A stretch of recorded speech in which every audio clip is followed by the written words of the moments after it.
नमस्कार। खबरां दे इस बुलेटिन विच तुहाडा स्वागत है। मैं हाँ जसप्रीत सिंह। पहला पेश ने चोणवीआं खबरां।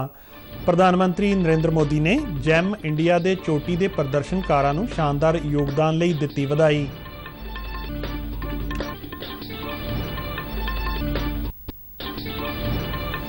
केंद्रीय मंत्रिमंडल ने गन्ना मुल विच वाधे दा कीता फैसला। कैबिनेट ने रसायनिक खादां दी संतुलित वरतों लई पीएम प्रणाम योजना नूं दिखाई हरी झंडी। देश विच खोज नूं उत्साहित करन लई नैशनल रिसर्च फाउंडेशन बिल नूं दित्ती मंजूरी। केंद्र सरकार वल्लों बिजली खेतर दे सुधारां लई 12 सूबिਆਂ नूं माली प्रोत्साहन। श्रोमणी कमेटी वल्लों श्री अकाल तख्त साहिब विखे धार्मिक रवायतां मुताबक मनाया गया मीरी पीरी दिवस।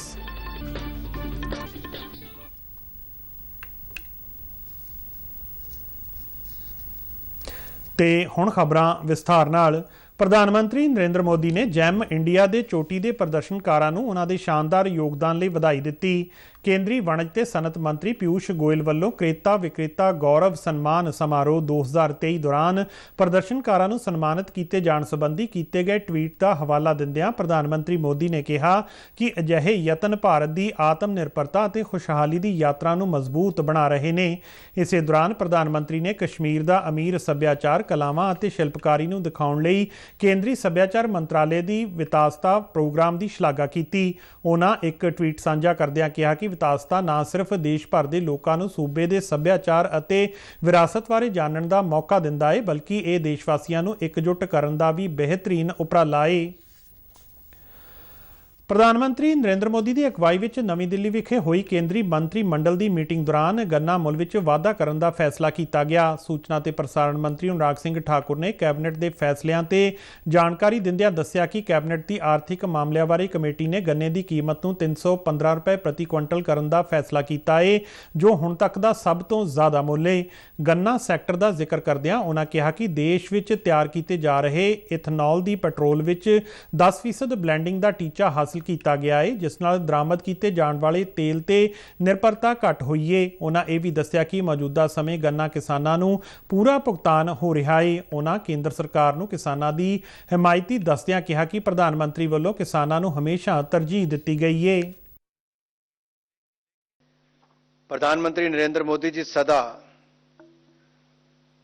अन्नदाताओं के पक्ष में रहे, तभी तो कृषि मंत्रालय के साथ किसान कल्याण मंत्रालय भी इसका नाम रखा गया और किसानों को लेकर प्राथमिकताएं भी दी गई, निर्णय भी किए गए। और आज भी गन्ना किसानों को उचित मूल्य मिले तो 1 अक्टूबर 2023 से 30 सितंबर 2024 तक की अवधि में चीनी मिलों के द्वारा गन्ने किसानों को उचित मूल्य मिले, उसमें बढ़ोतरी की गई है। आज तक का सबसे ज्यादा जो दाम है 315 रुपए प्रति क्विंटल मूल्य उसको निर्धारित किया गया है। ये गन्ने के मूल्य का भुगतान चीनी मिलों द्वारा सीधे तौर पर किसानों को किया जाएगा और ये कृषि लागत और मूल्य आयोग CACP इसके द्वारा पहले स्टेट से, स्टेक होल्डर से सबसे इनके सुझाव और रिकमेंडेशन लेने के बाद इत्यादि की बिक्री से प्राप्त होने वाली राशि इन सबको उचित प्रॉफिट मार्जिन जैसे फैक्टर्स को ध्यान में रखते हुए तय किया जाता है। अनुराग सिंह ठाकुर ने दस्सिया कि देश दीआं तरजीहां दे मुताबक खोज ते जोर दिंदिआं कैबिनेट वल्लों नैशनल रिसर्च फाउंडेशन बिल 2023 नूं मंजूरी दित्ती गई है। इस बिल विच फाउंडेशन दीआं गतिविधियां नूं उच्च पद्धर ते रणनीतिक दिशा देण लई 15 तो 25 नामवर खोजकर्तावां अते पेशेवरां नूं इसदा गवर्निंग बोर्ड दा मैंबर बनाया जावेगा अते इस बोर्ड की प्रधानगी प्रधानमंत्री वल्लों कीती जावेगी। NRF वल्लों यूनीवर्सिटियां, सिੱਖਿਆ संस्थानां अते कालजां विच खोज अते विकास प्रोजेक्ट आदि दी फैलोशिप की फंडिंग की जाएगी। विज्ञान आधारित हल्लां लई खोज नूं प्रफुल्लित किया जाएगा। आज मंत्रिमंडल ने नेशनल रिसर्च फाउंडेशन की स्थापना के लिए नेशनल रिसर्च फाउंडेशन बिल 2023 को संसद में प्रस्तुत करने की अनुमति दी है। इसमें फाउंडेशन के गतिविधियों को हाई लेवल पर स्ट्रैटेजिक डायरेक्शन देने के लिए 15 से 25 एमिनेंट रिसर्चर्स और प्रोफेशनल इसके गवर्निंग बोर्ड के सदस्य होंगे और नेशनल रिसर्च फाउंडेशन के गवर्निंग बोर्ड की अध्यक्षता प्रधानमंत्री जी करेंगे। प्रिंसिपल साइंटिफिक एडवाइजर की अध्यक्षता में एक एग्जीक्यूटिव काउंसिल का गठन किया जाएगा और रिसर्च प्रपोजल्स को एवेल्युएट करके उसकी फंडिंग के लिए अनुमति दी जाएगी, निर्णय किया जाएगा। एनआरएफ द्वारा इंस्टीट्यूशंस, यूनिवर्सिटीज, कॉलेजेस में research and development project, fellowships आदि की फंडिंग की जाएगी। इंटरडिसिप्लिनरी रिसर्च को बढ़ावा दिया जाएगा जिससे राष्ट्रीय प्राथमिकताओं के अनुरूप साइंस बेस्ड सॉल्यूशन उपलब्ध कराए जा सके। मंत्री मंडल ਵੱਲੋਂ पीएम प्रणाम योजना ਨੂੰ ਵੀ ਮਨਜ਼ੂਰੀ ਦਿੱਤੀ ਗਈ।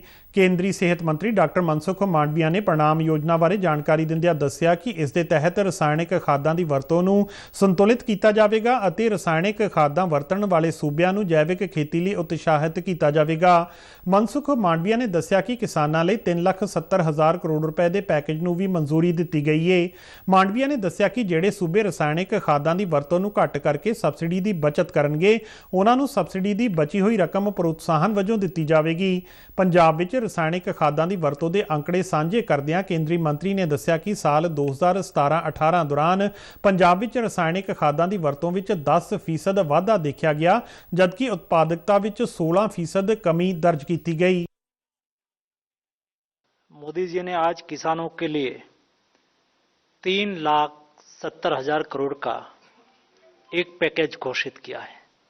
पीएम प्रणाम एक ऐसी स्कीम है जो आज तक फर्टिलाइजर सेक्टर सामान्यतः इस सेंट्रल गवर्नमेंट की जिम्मेवारी है, ऐसा करके स्टेट की ओर से सॉइल को बचाने के लिए, बैलेंस फर्टिलाइजर यूज के लिए जो समग्र देश में एक साथ में प्रयास हो उसको सुनिश्चित करने के लिए राज्य सरकार भी उसमें एकदम रुचि के साथ जुड़े, इस उद्देश्य के साथ पीएम प्रणाम योजना लाई गई है।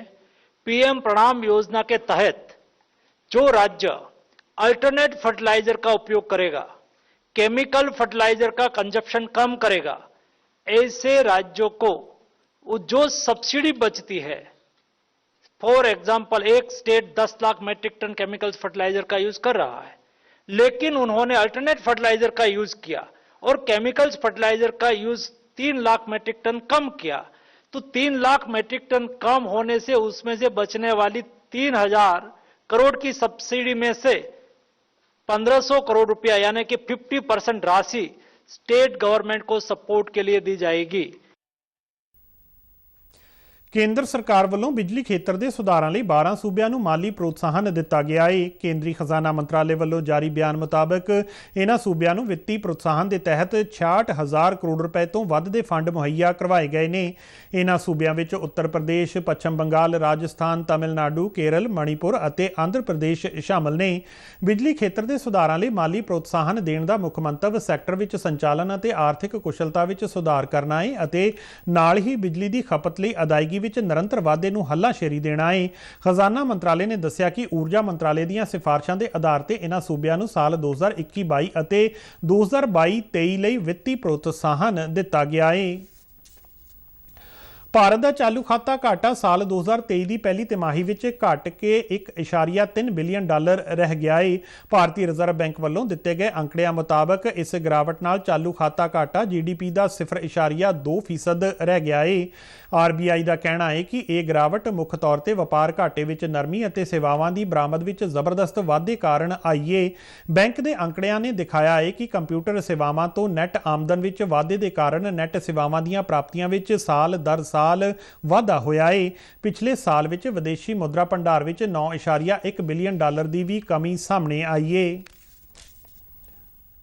ਭਾਰਤੀ ਹਵਾਈ ਫੌਜ ਦੇ ਮੁਖੀ air chief marshal VR Chaudhary ਨੇ ਭਵਿੱਖ ਦੀਆਂ ਜੰਗਾਂ ਲਈ ਵਿਕਸਿਤ ਪਹੁੰਚ ਅਪਣਾਉਣ ਦਾ ਸੱਦਾ ਦਿੱਤਾ ਹੈ। ਨਵੀਂ ਦਿੱਲੀ ਵਿਖੇ ਇੱਕ ਸੈਮੀਨਾਰ ਨੂੰ ਸੰਬੋਧਨ ਕਰਦਿਆਂ ਹਵਾਈ ਫੌਜ ਦੇ ਮੁਖੀ ਨੇ ਕਿਹਾ ਕਿ ਫੌਜੀ ਮਾਮਲਿਆਂ ਵਿੱਚ ਕ੍ਰਾਂਤੀ ਤੇ ਨਵੀਆਂ ਤਕਨੀਕਾਂ ਦੇ ਪ੍ਰਭਾਵ ਲਈ ਨਵਾਂ ਨਿਵੇਸ਼ ਕਰਨਾ ਹੋਵੇਗਾ। ਉਹਨਾਂ ਕਿਹਾ ਕਿ ਅੱਜ ਦੇ ਸਮੇਂ ਵਿੱਚ ਜੰਗ ਦੀ ਰੂਪਰੇਖਾ ਬਦਲ ਰਹੀ ਹੈ ਅਤੇ ਮਨੁੱਖ ਵੱਲੋਂ ਕੀਤੇ ਗਏ ਕੰਮਾਂ ਦਾ ਸਰੂਪ ਵੀ ਵਿਕਸਿਤ ਹੋ ਰਿਹਾ ਹੈ।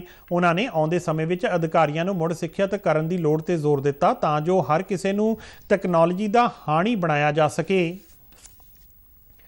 IIT ਬੰਬੇ ਨੇ QS ਵਿਸ਼ਵ ਯੂਨੀਵਰਸਿਟੀ ਦਰਜਾਬੰਦੀ ਵਿੱਚ 149ਵਾਂ ਸਥਾਨ ਹਾਸਲ ਕੀਤਾ ਹੈ ਅਤੇ ਨਾਲ ਹੀ ਇਸ ਸਮੁੱਚੇ ਦੇਸ਼ ਵਿੱਚੋਂ ਸਿਖਰਲੇ ਸਥਾਨ ਤੇ ਰਹੀ ਹੈ।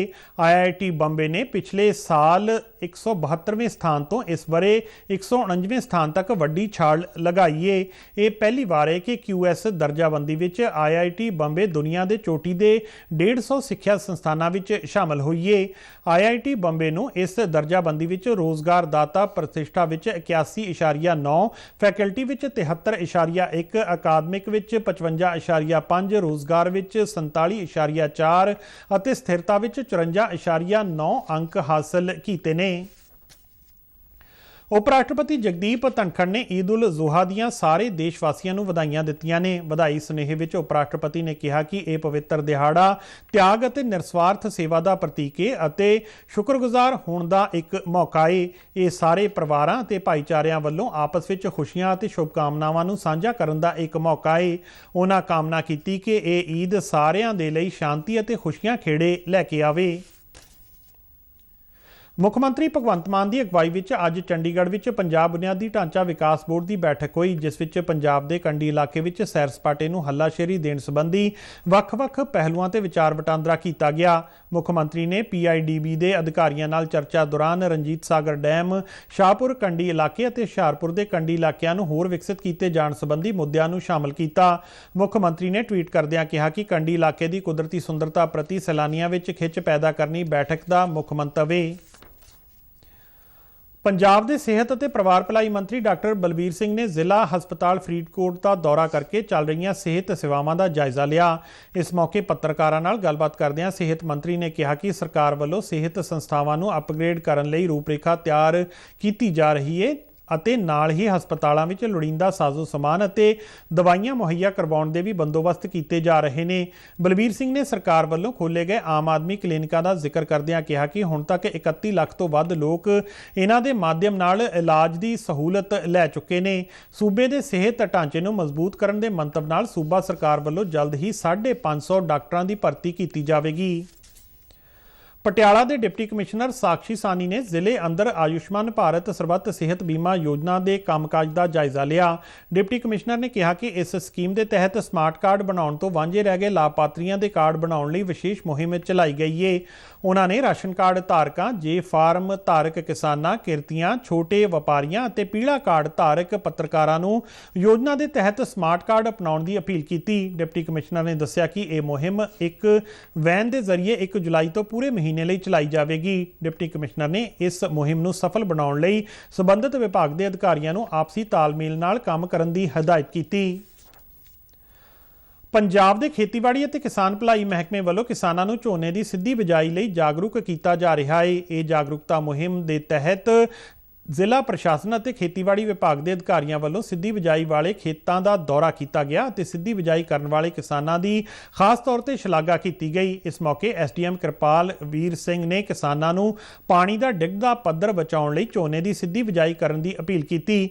ਖੇਤੀਬਾੜੀ ਅਧਿਕਾਰੀ ਗੁਰਦੇਵ ਸਿੰਘ ਨੇ ਦੱਸਿਆ ਕਿ ਸਿੱਧੀ ਬਿਜਾਈ ਨਾਲ ਪਾਣੀ ਦੀ 15 ਤੋਂ 20% ਤੱਕ ਬਚਤ ਹੁੰਦੀ ਹੈ ਅਤੇ ਫਸਲ ਨੂੰ ਬਿਮਾਰੀਆਂ ਅਤੇ ਕੀਟ ਵੀ ਘੱਟ ਲੱਗਦੇ ਨੇ। ਸ਼੍ਰੋਮਣੀ ਗੁਰਦੁਆਰਾ ਪ੍ਰਬੰਧਕ ਕਮੇਟੀ ਵੱਲੋਂ ਅੱਜ ਸ੍ਰੀ ਅਕਾਲ ਤਖਤ ਸਾਹਿਬ ਵਿਖੇ ਮੀਰੀ ਪੀਰੀ ਦਿਵਸ ਧਾਰਮਿਕ ਸ਼ਰਧਾ ਤੇ ਸਤਿਕਾਰ ਨਾਲ ਮਨਾਇਆ ਗਿਆ। ਅੱਜ ਦੇ ਦਿਨ 6ਵੇਂ ਪਾਤਸ਼ਾਹ ਸ੍ਰੀ ਗੁਰੂ ਹਰਗੋਬਿੰਦ ਸਾਹਿਬ ਜੀ ਨੇ ਮੀਰੀ ਅਤੇ ਪੀਰੀ ਨਾਂ ਦੀਆਂ 2 ਤਲਵਾਰਾਂ ਧਾਰਨ ਕੀਤੀਆਂ ਸਨ। ਇਸ ਦਿਹਾੜੇ ਮੌਕੇ ਸ੍ਰੀ ਅਕਾਲ ਤਖਤ ਸਾਹਿਬ ਵਿਖੇ ਇੱਕ ਗੁਰਮਤਿ ਸਮਾਗਮ ਕਰਵਾਇਆ ਗਿਆ। ਸੱਚਖੰਡ ਸ੍ਰੀ ਹਰਿਮੰਦਰ ਸਾਹਿਬ ਦੇ ਮੁੱਖ ਗ੍ਰੰਥੀ ਅਤੇ ਸ੍ਰੀ ਅਕਾਲ ਤਖਤ ਸਾਹਿਬ ਦੇ ਜਥੇਦਾਰ ਗਿਆਨੀ ਰਘਵੀਰ ਸਿੰਘ ਅਤੇ ਹੋਰ ਉੱਘੀਆਂ ਸ਼ਖਸੀਅਤਾਂ ਨੇ ਹਿੱਸਾ ਲਿਆ। ਇਸ ਮੌਕੇ ਸ੍ਰੀ खंड पाठ साहिब दे भोग मगरों सचखंड श्री हरमंदर साहिब दे हजूरी रागी जथे ने संगत नूं गुरबाणी कीर्तन नाल जोड़िया। पवित्र हुक्मनामे मगरों ज्ञानी रघबीर सिंह ने मीरी पीरी दिहाड़े का इतिहास साझा करदियां संगत नूं गुरु साहिब वल्लों दर्शाए मार्ग ते चलण दी प्रेरणा दित्ती। समागम दौरान श्री अकाल तख्त साहिब विच सुशोभित गुरु साहिब दीयां इतिहासक किरपानां दे दर्शन भी संगत नूं करवाए गए।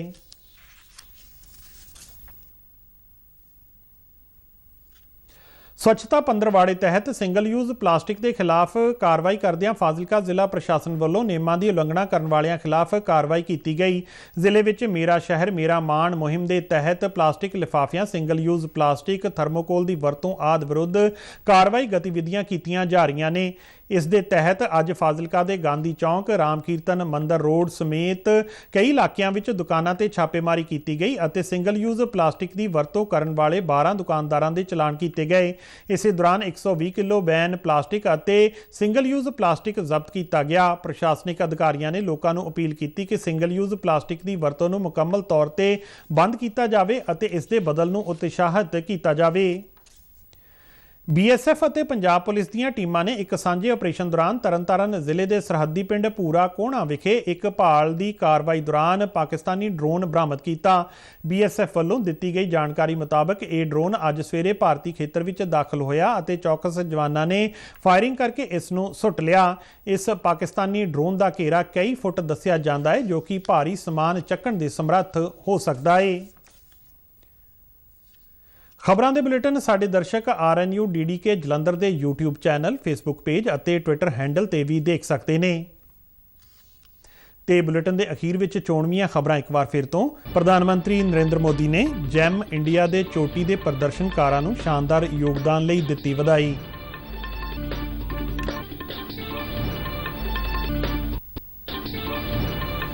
केंद्रीय मंत्रिमंडल ने गन्ना मुल विच वाधे का किया फैसला।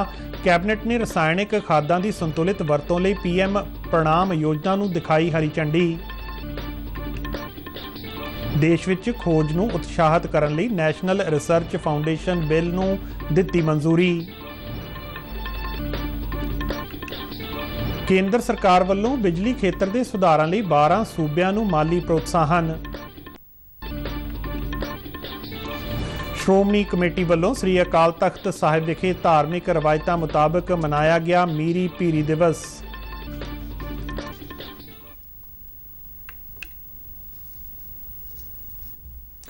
ते इस दे नाल ही खबरां दा इह बुलेटिन खत्म हुंदा है। इजाजत दिओ, नमस्कार।